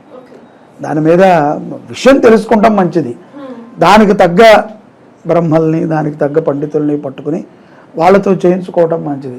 ఇవాళ రేపట్లో గూగుల్లో దొరుకుతున్నాయి కదా అని అన్ని పనులు చేయకూడదు మనం. మరి తర్పణం చేసేటప్పుడు మనం ఎటువంటి నియమాలు, నియమ నిష్టలు లాంటివి పాటించాలి? తప్పనిసరిగా ఉంటాయి. ఓకే, దానికి ఒక సమయం కూడా ఉంటుంది. అంటే మీరు చెప్పారు కదా, ఎవరు పడితే వాళ్ళు కూడా ఈ తర్పణం చేయకూడదు, కొంతమంది వరకే చేయాలి అని చెప్పేసి. మరి అలా చేసేటప్పుడు ఎటువంటి నియమాలు పాటించాలి అంటారు? దీనికి చేయించే బ్రహ్మగారికి ముందుగా ఉపదేశం ఉండాలి. ఆ బ్రాహ్మడు దాన్ని ఉపదేశం పొంది ఉండాలి. లక్ష్మీ గణపతి ఉపాసకులై ఉండాలి. దాని తర్వాత చేసుకునే వాళ్ళకు కూడా నక్షత్రపరంగా యోగించేది ఉండాలి. ఆ తర్వాత సమయం నిర్ణయించుకుని ఒక నిర్దిష్టమైన సమయంలో జాగ్రత్తగా కూర్చొని కుటుంబం మొత్తము కూడా ఈ యొక్క కార్యక్రమాన్ని చేసుకుని దీనితో పాటుగా అష్టద్రవ్య హోమాన్ని కూడా చేస్తూ ఉంటారు. గణపతికి అష్టద్రవ్యాలు కొన్ని ఉన్నాయి. అటుకులు, వరిపేలాలు, తేనె, చెరుకు ముక్కలు, దానిమ్మ గింజలు, జామకాయ, అలాగే డ్రై ఫ్రూట్స్, తెల్ల నువ్వులు, ఈ యొక్క 8 ద్రవ్యాలని కూడా మిశ్రమించి వాటితో హోమం చేయాలి. సో ఇదంతా ఒక కల్పం ఉంది. అందుకని ఇప్పుడు చెప్పాను కాబట్టి ఎవరికైనా ఆ కల్పం తెలిసిన వాళ్ళు ఉంటే ఆటోమేటిక్గా వాళ్ళు అల్లికెళ్తారు. లేని వాళ్ళు ఏదేదో చేసి ఇబ్బంది పడతారు. గురువుగారు, మీరు చెప్పారు వినాయకుడు వచ్చేసి తర్పణ ప్రియులు అని చెప్పేసి అని. కానీ నాకు తెలిసిన తర్పణం అంటే ఏంటంటే మనం నీళ్ళల్లో తర్పణం వదులుతాం కదా గురుగారు, సో అదే. కానీ మీరు గణపతికి తర్పణ ప్రియులు, ఆయనకి తర్పణం చేస్తే మనకి అనుగ్రహిస్తారు అనేసి అని చెప్పారు. మరి మీరు అసలు గణపతికి తర్పణం అనేది ఏ విధంగా చేయాలి అంటారు? ఈ తర్పణము అనేటువంటి పదము మనం సహజంగా పితృకర్మలు చేసినప్పుడు మనం వింటూ ఉంటాం. తర్పణము అంటే నీళ్లు వదిలిపెట్టడము అని అర్థము. గణపతికి క్షీర తర్పణములు, జపాది కార్యక్రమాలు చేసినప్పుడు కూడా దశాంశ తర్పణాలు జరుగుతూ ఉంటాయి. తర్పణము అంటే వదలటము అని అర్థం. వదిలిపెట్టేటువంటి దానిని తర్పణము అంటారు సంస్కృతంలో. దేన్నైతే మనం వదిలిపెడుతున్నామో ఇది నేను ఇక్కడతో వదులుతున్నాను అని. పరమాత్మకి మనము వదిలిపెట్టేటటువంటినప్పుడు దైవ తర్పణము, ఋషి తర్పణము, పితృతర్పణము అనేటువంటి 3 విధానాలు ఉంటాయి. మనము చేసేటువంటిది దైవ తర్పణం. అది ఎలా చేయాలంటారు? దానికే చెప్తున్నాం కదా, ఆ విధి విధానము తెలిసినటువంటి బ్రహ్మగారైతే కరెక్ట్గా వాళ్ళకి చెప్తారు. దూరబొమ్మని పట్టుకుని ఈ యొక్క 2 వేళ్ల మధ్యలో నుంచే వదలాలి. దేవతర్పణాలన్నీ ఇట్లాగే వదలాలి. ఈ రెండు వేళ్ల మధ్యన ఇక్కడ నువ్వు దూర్వం పట్టుకుని ఇక్కడ మనం నీళ్లు వేసుకుంటే ఇలా వదులు, దీని నుంచి ఇట్లా వెళ్తుంది. ఋషి తర్పణం అనేటువంటిది ఇలా చేయాలి. నువ్వు ఇక్కడ నీళ్లు వేసుకుంటే ఈ యొక్క భాగాల్లోంచి నీళ్లు వెళ్తుంది. ఇది ఋషి తర్పణం. పితృ తర్పణం అనేటువంటిది ఈ బొటన వేల నుంచి వెళ్ళాలి. సో తర్పణాలన్నిటికీ కూడా శాస్త్రము వేరే వేరే మార్గాలు చెప్పింది, ఆ విధంగానే చెయ్యాలి. ఇప్పుడు తర్పణం వదిలిపెట్టమన్నాను కదా అని చెప్పి అందరూ ఇట్లా ఇట్లా వదిలిపెడితే అది పితృతర్పణం అవుతుంది. లేదు ఇలా వదిలిపెట్టినా ఋషి తర్పణం అవుతుంది. అది కాండ ఋషులు ఉంటారు, ఋషులకి అది దేవతలు, వాళ్ళకి మోచేతి నుంచి వదిలిపెట్టాలి. సో ఈ తర్పణాలన్నింటిలో కూడా చాలా విధానాలు ఉన్నాయి. దేవతర్పణాలు ఎప్పుడూ కూడా ఇట్లాగే మనం ఇక్కడ నీళ్లు వేసుకుంటే ఈ రెండు వేళ్ల మధ్యలో నుంచి మాత్రమే వెళతాయి. సో అది దేవతర్పణం అనేటువంటిది యంత్రం వేసుకున్న తర్వాత దుర్వం పట్టుకొని మనము ఇక్కడ పాలు పోసుకుంటే ఇక్కడి నుంచి ఇలా డిఫాల్ట్ ఇక్కడి నుంచి ఇలా వెళ్ళి పడతాయి. సో ఇక్కడ నుంచి పడేటువంటి వాటిని దేవతర్పణాల కింద మనం కన్సిడర్ చేస్తాం, అవి దేవతలు తీసుకుంటాయి. ఇది బ్రహ్మయజ్ఞం అనేటువంటి ఒక కరుదులో కూడా బ్రాహ్మణులు చాలామంది ఆచరణ చేస్తూ ఉంటారు. బ్రహ్మయజ్ఞ తర్పణాలని, బ్రహ్మకి వదిలే తర్పణాలు, ఋషులకి వదిలే తర్పణాలు, పితృదేవతలకు వదిలే తర్పణాలు, మాతృదేవతలకు వదిలే తర్పణాలు, దేవతలకు వదిలే తర్పణాలు అన్నీ విడివిడిగా ఉంటాయి. వాటి వాటి విధానముల్లోనే అవి చెయ్యాలి తప్ప మామూలుగా కాదు. తర్పణం అనగానే మీరు అన్నట్టుగా అనేక ఆలోచనలు వస్తాయి జనాలకి. మంచి ప్రశ్న వేశారు. ఆ తర్పణం అలా చేస్తేనే దేవతలకి అందుతాయి. గురుగారు మీరు చెప్పారు వినాయకుని యొక్క పూజలో వచ్చేసి వినాయకుడికి తర్పణం అనేది చాలా ప్రత్యేకమైనది అనేసని. అయితే ఇప్పుడు మనకు ఖచ్చితంగా వినాయకుని యొక్క పూజలోని ఒక బ్రాహ్మణుని పిలిపించుకొని మనకి వినాయకుని యొక్క తర్పణం చేపిస్తే మనకి అనుకున్న ఫలితాలు కలుగుతాయి అంటారా? ఖచ్చితంగా 100% కలుగుతాయి. మంచి ఉపాసకులు అయి ఉండాలి వచ్చేవాళ్ళు, దాని మీద భక్తి ఉండాలి. అంటే మీరు చెప్పిన దాని ప్రకారం ఇందాక ఖచ్చితంగా వచ్చే బ్రాహ్మణులు కూడా లక్ష్మీ గణపతి ఉపాసకులు అయి ఉండాలి అంటారు. అంతే, వాళ్ళకి కూడా ఈ విషయాలన్నీ తెలిసి ఉండాలి. వాళ్ళు చేయిస్తే కనుక చేయించుకునే యజమాని యొక్క నక్షత్ర ప్రకారంగా యోగ్యమైనటువంటి ఫలితాలు తప్పనిసరిగా కలుగుతాయి. గురువుగారు వినాయకుడి యొక్క పూజలోనే ఎటువంటి నైవేద్యాలు సమర్పించాలి అంటారు? గణపతికి మోదక ప్రియో గణేశ. గణపతి ఎప్పుడూ కూడా మోదుకలు చాలా ఇష్టపడుతూ ఉంటాడు ఆయన. అలాగే ఆయనకి ఈ యొక్క ఉండ్రాళ్ళన్నా కూడా చాలా ప్రీతి. ఈ సందర్భంగా గణపతికి మనము అరటిపళ్ళు, జామకాయ, దానిమ్మ పళ్ళు, చెరుకు ముక్కలు, అలాగే ఈ కాలములో లభించేటువంటి పండ్లు, వీటిని నైవేద్యంగా సమర్పించటం అనేటువంటిది గొప్ప విశేషం. వాటితో పాటుగా పాయసం అనేటువంటిది బహుప్రీతిగా గణపతి స్వీకరిస్తాడు కాబట్టి పాయసం. మోదక ప్రియో గణేశ. మోదకలు ఉంటాయి కదా, మోదకాలు అంటూ ఉంటారు, వాటిని నైవేద్యం పెట్టడం చాలా గొప్ప. ఆయన హస్తములో కూడా మోదక హస్తం ఉంటుంది ఒకటి, కాబట్టి ఆ మోదుకలని నైవేద్యంగా పెట్టడము చాలా విశేషము. ఇంకా మిగతా పులిహార, మన ఇంట్లో చేసుకున్నటువంటి పంచభక్ష పరమాణాలన్నిటినీ కూడా పెట్టవచ్చును. కతే పళ్ళల్లో ఆయనకి ఇష్టమైనటువంటిది దానిమ్మ పండు, జామకాయ, చెరుకు ముక్కలు. వీటిని ఏదైతే గనక ఏనుగు ఎక్కువగా ఇష్టపడుతుందో వాటిని వినాయకుడు ఎక్కువగా ఇష్టపడతాడు. గురువుగారు మనం వినాయక చవితికి పెట్టుకునే వినాయకుడి యొక్క విగ్రహం ఏ విధంగా ఉండాలి అంటారు? ఎందుకంటే చాలామంది అంటారు గురుగారు వినాయకుని విగ్రహం మనం తీసుకుంటున్నామంటే ఖచ్చితంగా తొండం వచ్చేసి ఎడం వైపునే ఉండాలి, కుడివైపున తొండం ఉన్న విగ్రహాన్ని తీసుకోకూడదు. అలాగే ఏంటంటే మనం గత సంవత్సరంలో పెట్టిన విగ్రహం కన్నా ఈ సంవత్సరం పెట్టబోయే విగ్రహం వచ్చేసి ఒక 2 ఇంచెస్ కానీ 3 ఇంచెస్ కానీ ఇంకొంచెం పెద్దదిగా ఉండాలి అనేసి అంటారు. ఇంకొంతమంది ఏంటి అంటే నిలబడి ఉన్న వినాయకుని విగ్రహాన్ని తీసుకొస్తారు, కొంతమంది అందంగా ఉంది అని చెప్పేసి నిలబడి ఉన్న ఆ వినాయకుడిని తీసుకొస్తారు. మరి నిలబడి ఉన్న వినాయకుని విగ్రహాలు కూడా పెట్టుకోకూడదు. కొన్ని ఇట్లాంటి రకాలు ఉన్న విగ్రహాలని పెట్టుకుంటే మనం కోరి కష్టాలు తెచ్చుకున్నట్టే అనేసి అంటున్నారు. మరి ఇది ఎంతవరకు వాస్తవం అంటారు? వినాయక విగ్రహంలో గణపతి ఉపనిషత్ చెప్పినటువంటి విషయం ఏంటంటే గకార పూర్వరూపం, పూర్వమైనటువంటి తొండము, తూర్పుగా తిరిగి ఉండటం అనేటువంటిది మంచిది, అంటే కుడి పక్కకి ఉండటం మంచిది.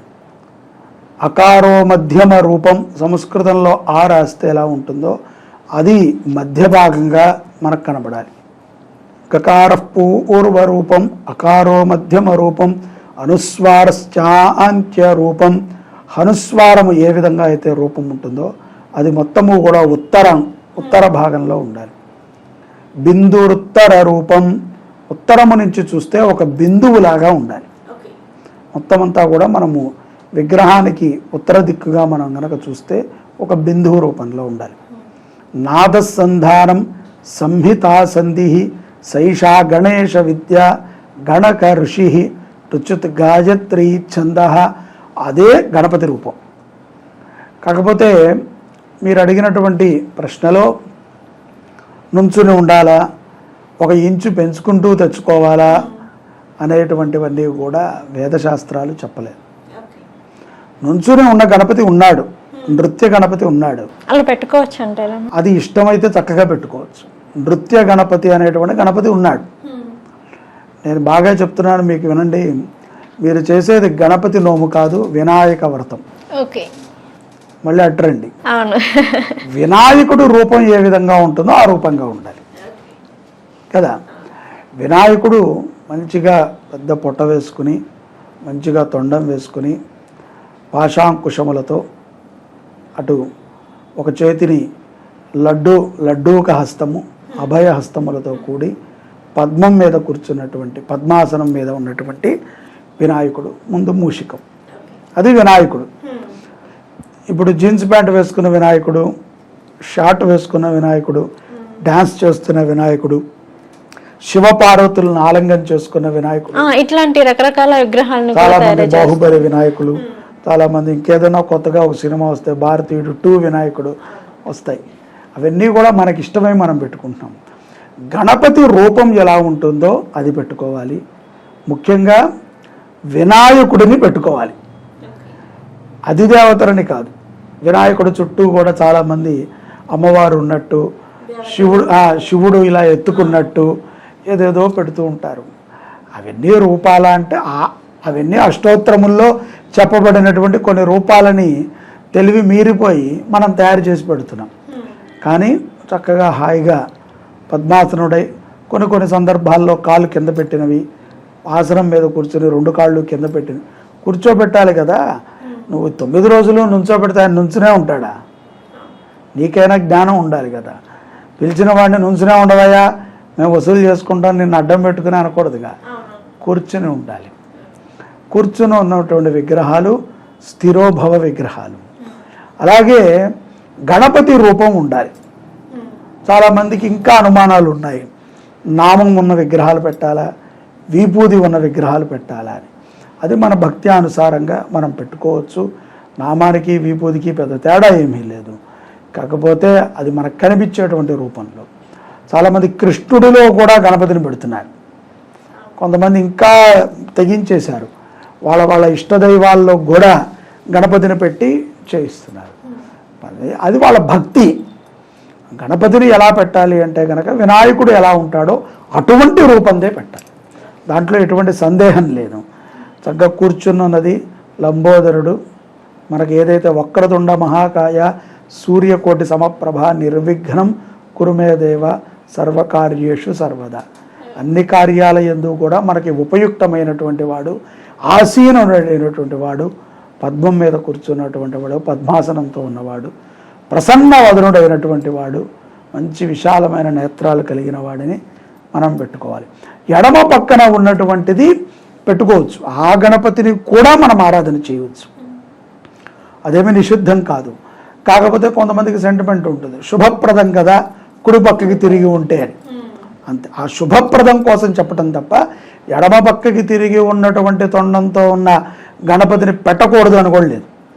కానీ నుంచున్న గణపతిని, నృత్యం చేస్తున్న గణపతిని ఇవి పెట్టాలి అంటే వాటికి తగ్గ విగ్రహాలను పెట్టుకోవాలి. ఇంకొకటి మీరు అడిగినట్టుగా ఇంచుంచు పెంచుకుంటాం అనేటువంటిది ఎక్కడా లేదు. ఆయన పెరిగితే మన ఆస్తి ఏం పెరగదు, అది పిచ్చి భావన.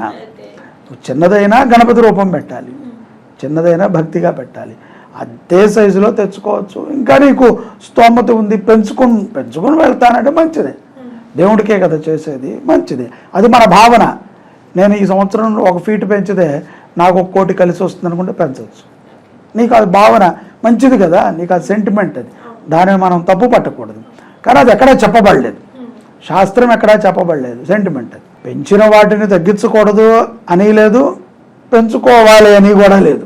తగ్గడం, ఒకవేళ ఈ సంవత్సరం నా బడ్జెట్ లేదు, 3,000 నాకు వినాయక చవితి బడ్జెట్, సో మార్కెట్లో ధరలు పెరిగాయి కాబట్టి చిన్న విగ్రహం తెచ్చుకుంటా, భగవంతుడు నిన్ను ఏమీ చేయడు. అలా చేసేవాడు ఎవడైనా ఉన్నాడు అంటే వాడు భగవంతుడు కాదు. భగవంతుడు నీకు కష్టాన్ని తెచ్చిచ్చి నీ నుంచి సుఖం కోరుకుంటున్నాడు అనుకుంటే అది నీ భ్రాంతి.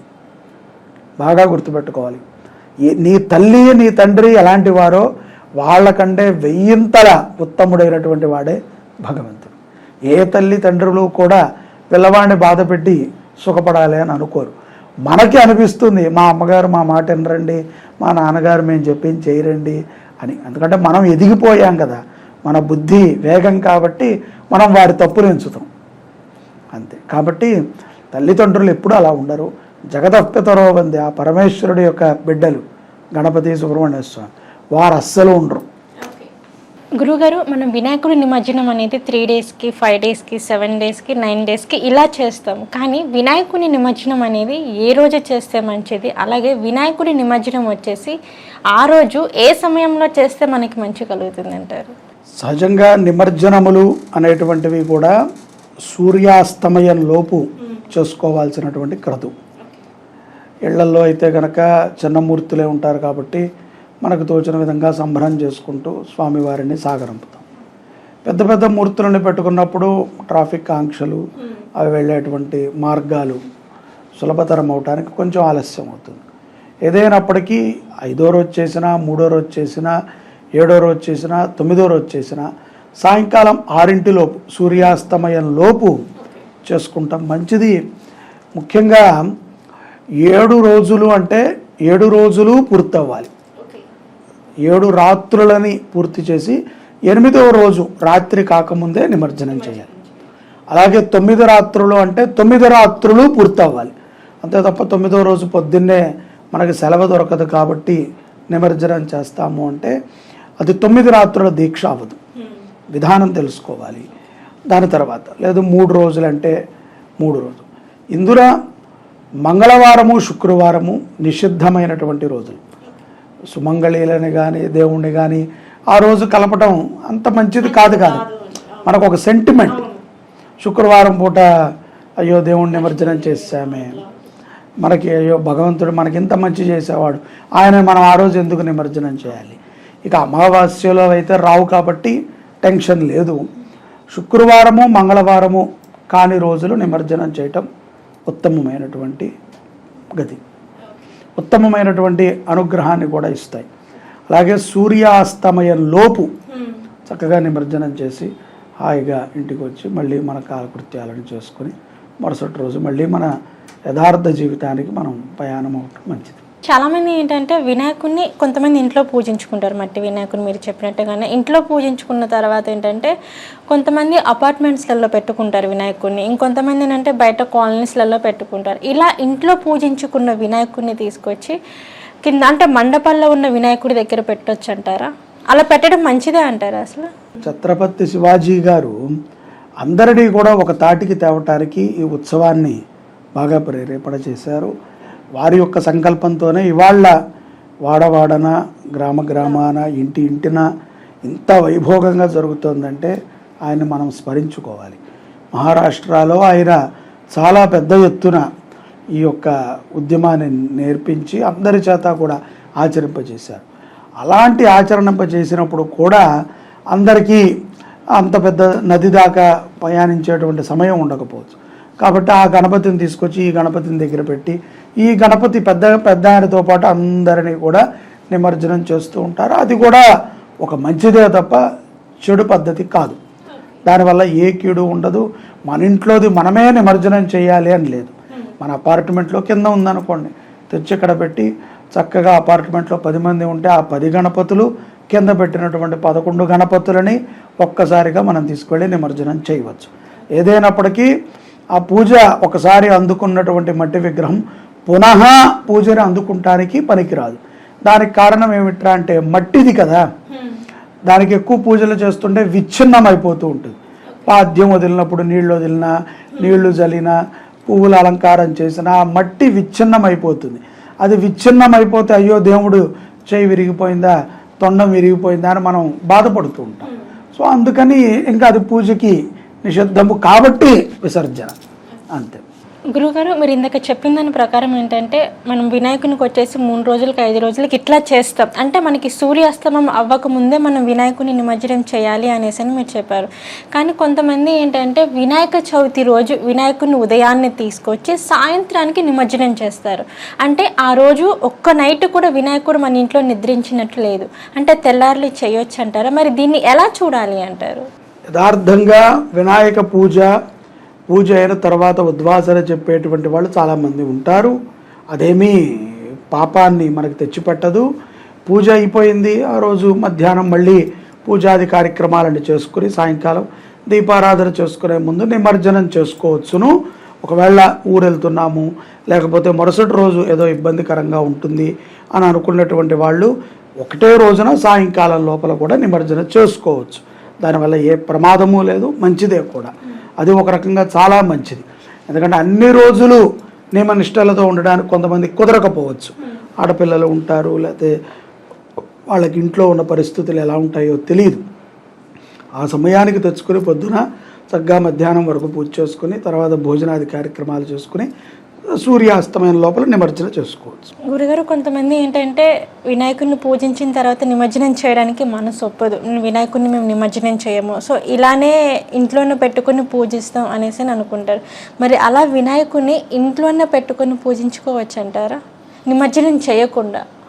నిమజ్జనము చేయకుండా పెట్టుకోవచ్చును, దాంట్లో ఏ దోషము లేదు. చక్కగా పెట్టుకుని రోజు ఆయనకి మనం ఏం తింటున్నామో దాన్ని నైవేద్యం పెట్టవచ్చు. కానీ అది మట్టి విగ్రహం కాదు, అది బంగారందో వెండిదో పంచలోహాలదో ఏదైనా లోహపు విగ్రహాలకి మనం ఆరాధన చేసుకోవచ్చు. వినాయక చవితి సందర్భంగా తెచ్చుకున్నటువంటి గణపతి ఏదైతే ఉందో అది మట్టి గణపతి అయితే ఆయన్ని తప్పనిసరిగా విసర్జన చెయ్యాలి. ఎందుకలా? అది ఆ విసర్జన చేయకపోవటం వలన ఇందాక చెప్పిన విధంగానే మనము పదే పూజలు చేయటం వలన కలర్దైతే గనక కలర్ పోవటము, మట్టిదైతే గనక విచ్ఛిన్నమవటం, విరగటము అలాంటివి జరగటము, దాన్ని ఎక్కువ రోజులు మనం కాపాడలేకపోతాం. ఆ మట్టిలో ఉన్నటువంటి సారవత్వం పోతూ ఉంటుంది. మన ఇంట్లో ఉన్న తులసి చెట్టుకే 4 రోజులు నీళ్లు పోయలేదు అనుకోండి, కింద మట్టిలో బీట్లు ఇచ్చి మొత్తం మట్టి అంతా పొడి ఆడిపోతుంది. నీరు అనేటువంటిది మట్టికి అనుసంధానమైనటువంటిది, ప్రాణశక్తి. మట్టికి ప్రాణశక్తి దేని నుంచి వస్తుందయ్యా అంటే నీటి నుంచి. సో ఈ మూర్తి వెళ్ళి నీటిలో మునిగితేనే దానికి ప్రాణశక్తి. సో మట్టి విగ్రహాలకి ఆ నియమం. బంగారు విగ్రహాలకి చక్కగా మనం పూజ చేసుకోవచ్చు. పంచలోహాలవి, ఇత్తడివి, లేదు ఏదైనా మంచి లోహపు విగ్రహాలు, పంచలోహాలలో ఉపయుక్తమైనటువంటి లోహాలని మనం చక్కగా విగ్రహం ఉంటే కొత్తగా తెచ్చుకుని ఉంటే ఆ రోజు నుంచి పూజ చేసుకోవచ్చు. చక్కగా అభిషేకాలు చేయవచ్చు, హాయిగా చేయవచ్చు. గురుగారు, వినాయకుని ముందు ఏంటంటే చాలామంది చిన్నపిల్లల కాడ నుంచే పెద్దల వరకు గుంజీలు తీస్తూ ఉంటారు. అసలు వినాయకుని ముందు నిలబడి ఎందుకు అలా గుంజీలు తీస్తారు? ఆ గుంజీలు వెనక ఏమైనా ఆంతర్యం ఉంది అంటారా? వినాయకుడు చాలా చిరునవ్వుతో ఉంటాడు. ఆయనకి ఎవరైనా తుంటరి లక్షణాలతో కనబడితే ఆయనకి చాలా ఇష్టం. కాబట్టి ఒక పెద్ద శరీరం ముందు మనం ఆ యొక్క శరీరాన్ని, అంత పెద్ద రూపాన్ని, ఒకసారి ఏనుగు మన మాట వినాలి అంటే మనం దాని ముందు వంగాలి, వినయముతో వంగాలి. వంగినప్పుడు ఒకసారి మనం ఆ భావన చూడండి. చేతులు 2 ఇలా పట్టుకుని మనం ఇలా కూర్చుంటే మనం ఇలా ఒక ముద్దలా అయిపోతాం. అలా ఎవరిని చూసినా మనకి నవ్వు అనిపిస్తుంది, మనలో ఒక ఆనందం వస్తుంది. భగవంతుడు కూడా అంటే మనం కష్టపడే ఆనందాన్ని ఇస్తున్నాను కదా, చాలా ఇష్టముతో ప్రేమతో ఆయన యొక్క చిరునవ్వుని చూడటానికై ఈ యొక్క గుంజళ్ళు తీసేటువంటి వాతావరణం ఉంది. దీని గురించి ఒక కథలో కూడా చెప్తారు. వినాయకుడు చాలా కోపంగా ఉన్నప్పుడు పార్వతీ పరమేశ్వరులు కూడా గుంజళ్ళు తీశారు ఆయన దగ్గర. అప్పుడు ఆయన నవ్వాడు అని ఆనందం. అలా నవ్వినప్పుడు మనం ఏది అడిగినా ఇస్తాం, మనకు ఆనందం కలిగింది కదా. ఆనందము కలిగేటువంటి పనిని మానవాళి చేయాలి. లడ్డూ పెడతాను, లేకపోతే మనం ఏదో వస్త్రం ఇస్తాము అంటే దేవుడికి నవ్వు రాదు. ఆయన చెప్పాను కదా, చాలా ఆనంద పురుషుడు వినాయకుడు. చాలా ముద్దుగా బాగా కొంచెం మంచి ఆకారముతో, ఎంతో ప్రేమగా, ఎంతో ఆహ్లాదమైనటువంటి రూపం. అలాంటి ఆయన ఏదో ఒక కోపముతోనో ఉద్రిక్తతోనో ఉంటాడు. కాబట్టి మనం వెళ్ళినప్పుడు మన పేరు చెప్పుకొని మనం గుంజళ్ళు తీస్తే మన రూపము అటు ఇటు ఇలా కదులుతూ ఉంటే రబ్బర్లాగా, ఆయన చూసి ఆనందపడి ఏం కావాలి నాయనా అని అడుగుతాడు. అప్పుడు మనం ఏది కోరుకుంటే దానిని ఇస్తాం. అపరాధాన్ని తెలుసో తెలియకో మనము ఏదో అపరాధం మాట్లాడుంటాం, ఏదో ఒక మాట చెప్పుంటాం, అనుంటాం. అటువంటి దోషాలను కూడా మనము గుంజిళ్ళు తీసాడు ఒప్పుకోవాలి. అయ్యా నేను పక్కనవాడి మీద పడి ఏడ్చాను, అపరాధం, నా అపరాధాన్ని మన్నించు అని చెప్పి ఎక్కడైతే కనుక మనము ఏ సందర్భంలోనైనా సరే పశ్చాత్తాపపడతామో ఆ సందర్భంలో మనం విజయాన్ని పొందవచ్చు. పశ్చాత్తాపపడకే చాలామంది రాజ్యాలను కోల్పోయారు, పదవులను కోల్పోయారు, వాళ్ళ యొక్క అహంకారం మాట. అందుకని ఏంటంటే ఎక్కడైనా సరే పశ్చాత్తాపం ఉండాలి. తప్పు అనేటువంటిది సర్వసాధారణంగా అందరికీ జరుగుతుంది. జరిగినటువంటి తప్పుని మనము సహృదయంతో ఒప్పుకొని పునః మళ్ళీ మనం ఆ తప్పుని చేయకుండా మనకు మంచి బుద్ధిని ఇవ్వటానికి గణపతి ముందు గుంజళ్ళు తీసి మనం కోరుకుంటే తప్పనిసరిగా ఆయన మనకి అటువంటి బుద్ధిని ఇస్తాడు. సత్ప్రవర్తనతో మనం జీవించడానికి ఆయన నవ్వుతో మనల్ని అనుగ్రహిస్తాడు. కాబట్టి గుంజళ్ళు తీయటం అనేటువంటిది చాలా సుప్రసిద్ధంగా వచ్చినటువంటి ఒక ఆనవాయితీ.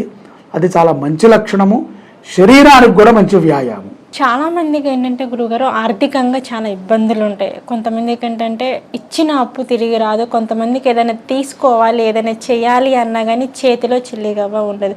సో ఇట్లా చాలామందికి ఆర్థికంగా అప్పులు, ఉన్న వ్యాపారం కూడా సరిగ్గా నడవకపోవడం కానీ ఇట్లాంటి రకరకాలుగా ఉంటాయి.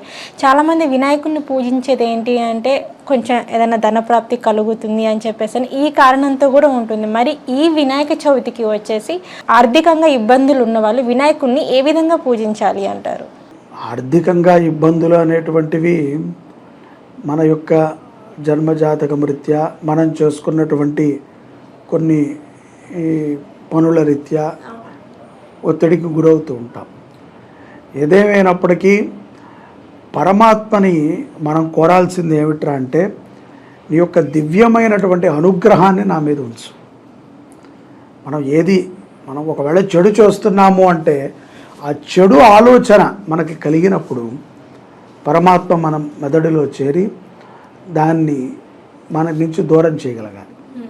ఒకవేళ జాతకం రీత్యా అదే రాసిపెట్టుంటే దాన్ని ఎవరి వల్ల కాదు తప్పించటం. మనం ఎంత యజ్ఞాలు యాగాలు చేసినా మనం తప్పు చేయాలని రాసిపెట్టుంటే తప్పే చేస్తాం. మనం చేసినటువంటి పూజలు, పునస్కారములు, దాన ధర్మాలు ఆ యొక్క ఉద్ధృత నుంచి తగ్గించబడతాయి తప్ప పూర్తిగా తీయబడం. ఇది ప్రతి ఒక్కళ్ళు ప్రతి విషయంలో తెలుసుకోవాలి. ముఖ్యంగా ఏదో జ్యోతిష్కులే చెప్పారు, లేకపోతే ఏదో నేను ఎక్కడెక్కడో చూశాను, ఇది అద్భుతమైనటువంటి సమయంట, ఇలా చేస్తే గణపతి ప్రసన్నమవుతారట, ఇలా చేస్తే అమ్మవారు ప్రసన్నమవుతారట, ఇది చేస్తే మహాభాగ్యంట, చేసేస్తాను అని చెప్పి ఒకళ్ళని చూసి ఒకళ్ళు చేయటం. హోమాలు కానీ, పూజలు కానీ, తపస్సు కానీ, దానము కానీ ఎవడో వాడు చేశాడు, నేను చేయటం. అలా చేసినంత కాలము ఎవరికి ఏదీ లభించదు, తాత్కాలికమే. స్థిరముగా ఇప్పుడు మనకి ఉంది ఆర్థిక బాధ నిజమే, కానీ మనం ఏదో అపరాధం, ఇల్లు కొనటములోనూ మోసపోవటము, లేకపోతే ఎవరికో మిత్రులకు డబ్బులు ఇవ్వటము, ఏదో రకంగా మన దగ్గర ఉన్నటువంటి నగలని తాకట్టు పెట్టి మనం ఏదో బాగు కోరటము, అప్పు ఇవ్వటము, ఆశతో ఇంట్రెస్ట్ ఎక్కువ వస్తుంది ఇంకో పని చేయడం, ఏదో చేస్తాం.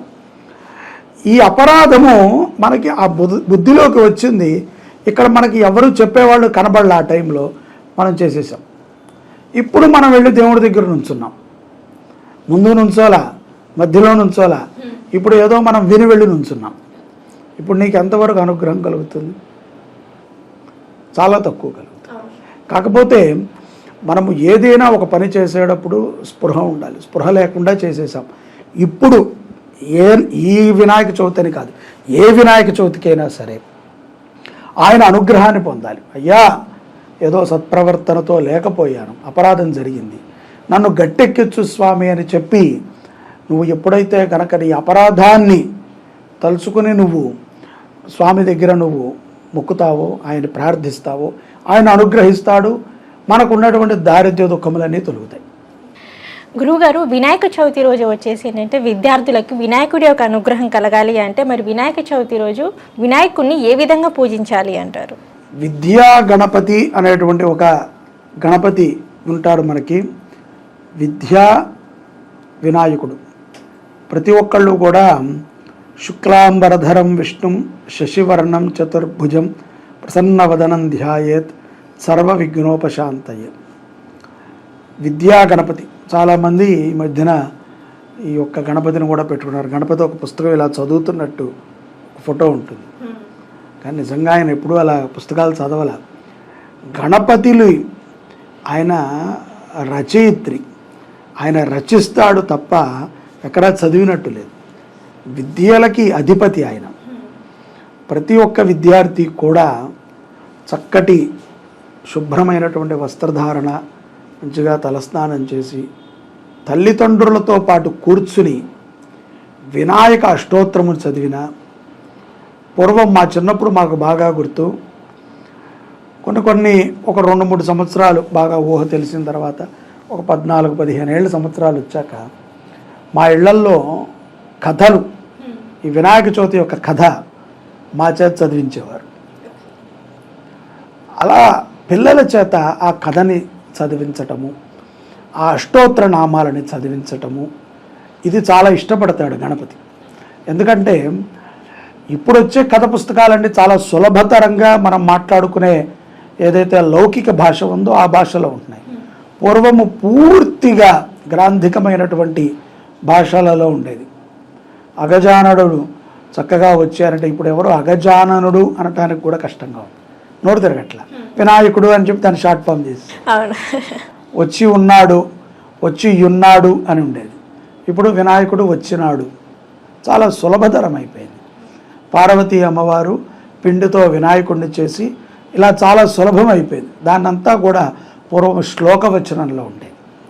అమ్మవారు ఈ రకంగా చేసి అమ్మవారు కానికి ప్రాణశక్తిని ఇచ్చి ఈ కథలు ఏదైతే ఉన్నాయో ఇవన్నీ పిల్లల చేత చదివించటము, వాళ్ళని వినమనటము, వాళ్ళని మధ్య మధ్యలో పెద్దలు క్వశ్చన్లు అడుగుతూ ఉండటం అనేటువంటి ద్వారా వినాయక అనుగ్రహం పొందుతారు. మేధశక్తి పెరుగుతుంది. అలా మేధశక్తి పెరిగినప్పుడు పరీక్షా కాలంలో కూడా మేధశక్తి బలంగా ఉంటుంది. సంపూర్ణమైనటువంటి వినాయక అనుగ్రహాన్ని విద్యార్థులు పొందడానికి అష్టోత్తరం చదివించండి, శ్లోకాలను చదివించండి. కుదిరితే మీ పిల్లలకి ఇంగ్లీష్లో, తెలుగులో, మీ భాషలలో వినాయక వ్రతకథ చక్కగా పీడిఎఫ్లు లభిస్తున్నాయి, చదివించండి. తద్వారా వాళ్ళు గణపతికి మరింత దగ్గరవుతారు, గణపతి అనుగ్రహాన్ని పొందగలుగుతారు. గురువుగారు, నా చిన్నతనంలో చూసుకున్నట్లయితే మాత్రానికి ప్రతి వినాయక చవితికి కానీ లేదంటే వినాయకుడు ముందు కానీ వెళ్ళేసి బుక్స్ ఉంటాయన్నమాట. ఆ బుక్స్ని తీసుకెళ్ళి బుక్స్ లోపల ఓం అని కానీ ఇట్లా రాసేసి వినాయకుడిని ముందు పెడితే మనకి విద్యాప్రాప్తి కలుగుతుంది అని చెప్పేసి మన పేరెంట్స్ మనకి చెప్పడం జరుగుతుంది. నిజంగా మనకి పుస్తకాలు తీసుకెళ్ళి వినాయకుడిని ముందు పెడితే మనకి విద్యాప్రాప్తి అనేది కలుగుతుంది అంటారా? విద్యాప్రాప్తి పుస్తకాలు పెట్టడం వల్ల కలుగుతుందా అంటే కనుక కలగదనే చెప్తా. దాంట్లో ఉన్న సబ్జెక్ట్ చదువుకోవాలి. కాకపోతే పుస్తకం హస్తభూషణం అనేటువంటి ఒక పదం ఉంది. ఇప్పుడు అందరూ కూడా ఫోన్ హస్తభూషణం అయిపోయింది. పుస్తకాలన్నీ పక్కన పెట్టేసి ఫోన్ ఒకటి పట్టుకుంటే అందులో అన్నీ ఉంటాయి. కానీ పుస్తకం హస్తభూషణం. చేతికి అలంకారం ఏమిట్రా అంటే పుస్తకం. డాక్టర్ బిఆర్ అంబేద్కర్ని చూసిన ఒక పుస్తకం పట్టుకుని ఉంటాడు. ఆ రోజుల్లో ట్యాబులు, ఫోన్లు లేవు కాబట్టి అవి పట్టుకోలేదేమో, లేదా అవి పట్టుకునేవారేమో ఆయన. కాకపోతే అవన్నీ పుస్తకం హస్తభూషణం. విద్యార్థులు వారు చదివేటువంటి విద్య ఆ పుస్తకాలని పలకలని అన్నీ పెట్టేవాళ్ళు. వాటి మీద ఓంకారాలు రాయటం, బొట్లు పెట్టడము, వాటికి పూజ చేయటము. ఎందుకంటే అది సరస్వతీ ప్రియం, అది చాలా విశేషం. చాలామంది విద్యార్థులైతే ఈ పని చేసేవాళ్ళు, కొట్ల వాళ్ళు అయితే వాళ్ళ దస్తావేజులను పెట్టేవాళ్ళు. వాళ్ళ బిల్ బుక్స్ని, వాళ్ళ అకౌంట్ బుక్స్ని వాళ్ళు తెచ్చి అక్కడ పెట్టడం జరుగుతూ ఉంటుంది. వాటిని పెట్టి మనం, ఎందుకంటే అవి పూజనీయం. విద్య లేనటువంటి వాడు వింత పశువు. వాడు ఎంత చదువుకున్నా వాడికి సక్రమంగా అంటాలి, దానిని వాడు లైన్లో పెట్టగలగాలి. నేను చాలా బిఏలు చేశానండి, కానీ నేను దొంగ పనులు చేసుకుంటూ బతుకుతానంటే ఇంకా చదువు ఎందుకు? చదువు సమాజంలో వీడు బతకటానికి ఎంతో ఉపయుక్తం అవుతుంది. ఆ కాలంలో అలా చదువుకున్నటువంటి వారు కాబట్టే ఇప్పటికీ కొంత ధర్మం మీద అందరూ నడుస్తున్నారు. ఇప్పుడు వచ్చేటువంటి వాళ్ళు ఏమీ లేదు, డాక్టర్ కూడా మొబైల్ ఫోన్లో అయిపోతుంది. మొత్తం అంతా ఏవేవో చూడటం, అక్కడక్కడే చదవటం. దానికి మా పుస్తకాలు ఏం లేదు సార్, ఒకటే పుస్తకం అంటాడు, లేదా ల్యాప్టాప్ అంటాడు, లేదా ట్యాబ్ అంటాడు. సో అందుకని ఏంటంటే పుస్తకము అనేటువంటిది సరస్వతి ప్రీతి, అది అమ్మవారి స్వరూపము. మీకు ఇందాక కూడా చెప్పినట్టుగా విద్యా గణపతి అనేటువంటి గణపతి, ఆ విద్యా గణపతి, అలాగే ఇతిహాసాలని రచించేటువంటి గణపతి ఉంటాడు. సో ఆయన అనుగ్రహాన్ని మనం పొందటానికి ఆయన దగ్గర, అయ్యా నేను ఈ సబ్జెక్ట్ చదువుకుంటున్నా, దీంట్లో నేను రాణించలేకపోతున్నా, కొంచెం నన్ను అనుగ్రహించు అని. ఆ మధ్యన ఏదో సినిమాలో కూడా దీని గురించి వచ్చింది. అలాగా ప్రజలకి దాని మీద అవగాహన ఉండాలి. ఎందుకు పెట్టాలి అంటే పెట్టాలి. మా టీచర్ తిడతారండి అంటే ఎందుకు తిడతారు? మనమంతా పూర్వం నుంచి వస్తున్నాం, మధ్యలో కొన్ని ఏళ్ళు గ్యాప్ ఇచ్చేసాం కాబట్టి ఇప్పుడు పిల్లల్ని గాజులు వేసుకురావద్దు, బొట్టు పెట్టుకురావద్దు, లేకపోతే పట్టీలు వేసుకుని తిరగద్దు అంటున్నాం. నువ్వు మొదటిలోనే అంతా అట్లాగే ఉంటే ఇప్పుడు ఎవరు నిన్ను అడగరు. మనం ఇప్పుడు కొత్తగా ఒక 5 ఏళ్ళు 6 ఏళ్ళు ఆగిపోయి మానేసాం, 10 ఏళ్ళ నుంచి ఇట్లా. ఇప్పుడు పెద్ద స్త్రీలు స్వస్తికులు దిద్ది తీసుకెళ్తే తిడతారు. ఎందుకంటే మీరు 5-6 ఏళ్ళ నుంచి ఏం లేదు, ఇలాగే చదువుతున్నాం, ఇప్పుడేంటి ఈ పిచ్చి పని అంటారు.